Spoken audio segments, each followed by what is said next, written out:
18 में यानी फ्राइडे को we have got Vidya Balan's new release in Sherni on Amazon prime. Movie follow करती है विद्या विंसेंट के कैरेक्टर को जिसे प्ले किया है विद्या बालन ने, जिनकी पोस्टिंग हुई है MP के एक गांव में जहां एक शेरनी ने गांव वालों पर अपना कहर मचा रखा है। ये गांव वाले जिनका जीवन इस जंगल से, उनके जानवरों से उतना ही निर्भर है जितना जंगल उन पे। कैसे विद्या विंसेंट इस गांव के लोगों की और शेरनी की मदद कर पाएंगी, कैसे उन्हें अपने घर के लोगों को, ऑफिस के लोगों को, गांव के लोगों को इस इवेंट से जुड़े हुए पॉलिटिकल एस्पेक्ट्स को बांध के चलना है, इस मूवी में हमें दिखाया गया है। I'm your friendly neighborhood binge man, and being the third directorial movie of Amit Masurkar's career, here are 5 things that you might have missed in Sherni. Vidya Balan is the real Sherni. I am sure ये title बहुत लोगों ने use किया होगा अभी YouTube में, news media में, but I don't care. After all these years of constant struggle to now, where you can see her choose a project carefully rather than just accepting a project for the sake of money. From playing a nerdy girl in Hum Paanch to a steel-hearted forest officer in Sherni. ये कहना बिल्कुल जायज़ है कि विद्या बालन जब कोई movie करती हैं, अच्छी हो या बुरी, लोग नोटिस करते हैं. एक्टिंग की दुनिया को उन्होंने अपना पसीना, अपनी मेहनत दी है. अब उनकी बारी है कुछ इस इंडस्ट्री से लेने की. She is at the stage of her career where she deserves every bit of praise and meaty roles from this industry. And शेरनी उनके टैलेंट को जायज़ करती है.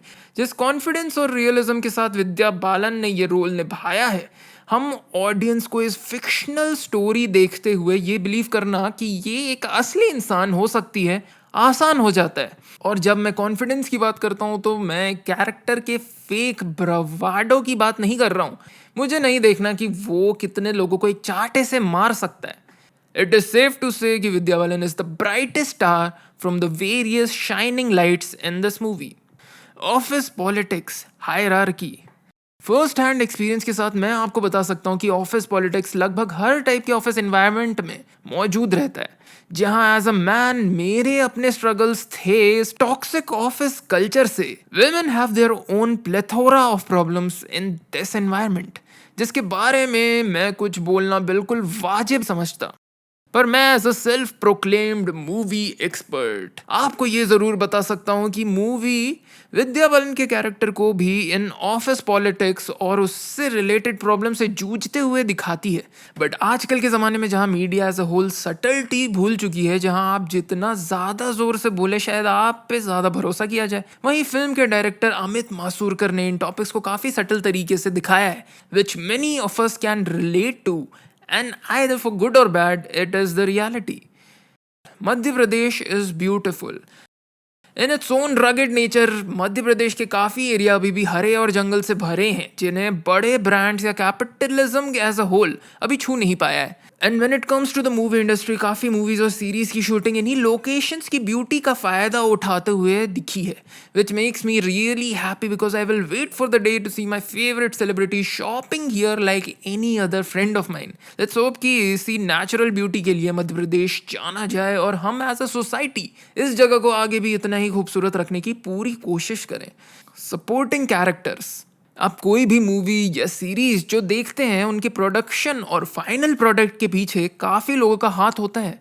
Just like any team sport, हो सकता है कि एक इंसान बाकी लोगों से ज़्यादा चमके, पर काम सबका उतना ही ज़रूरी है. अगर पजल का एक पीस भी मिसिंग हो तो वो पूरा नहीं हो पाएगा, right?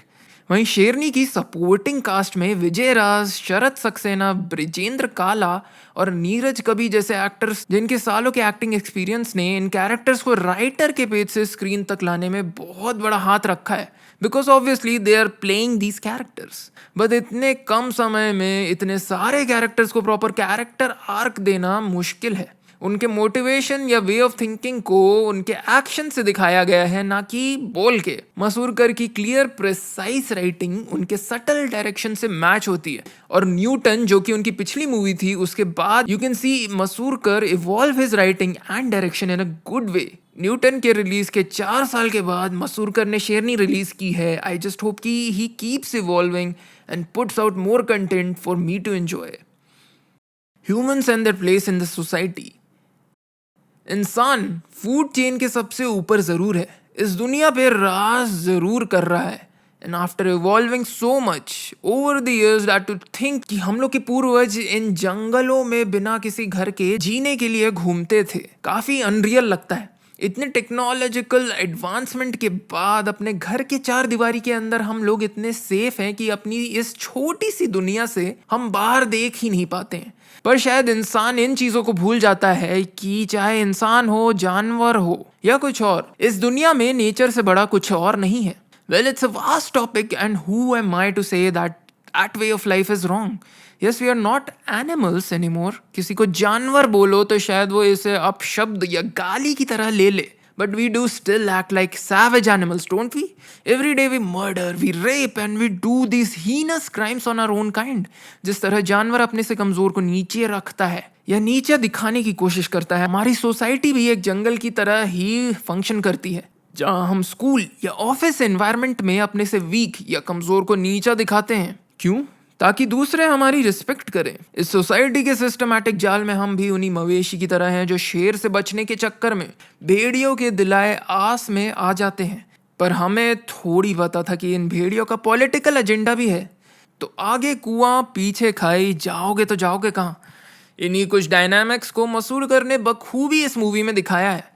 And just like the saying, beauty is in the eye of the beholder, तो शायद जो मुझे इस मूवी में जो अच्छाई और बुराई दिखी हो, आपको शायद वो सेम चीज़ें ना दिखें या कुछ और एस्पेक्ट्स दिखें। सो आप खुद देखिए, अपना ओपिनियन बनाइए और मुझे कमेंट सेक्शन में बताइए। Like, share and subscribe for weekly content. Until next time, this is your friendly neighborhood benchman and you stay classy, people.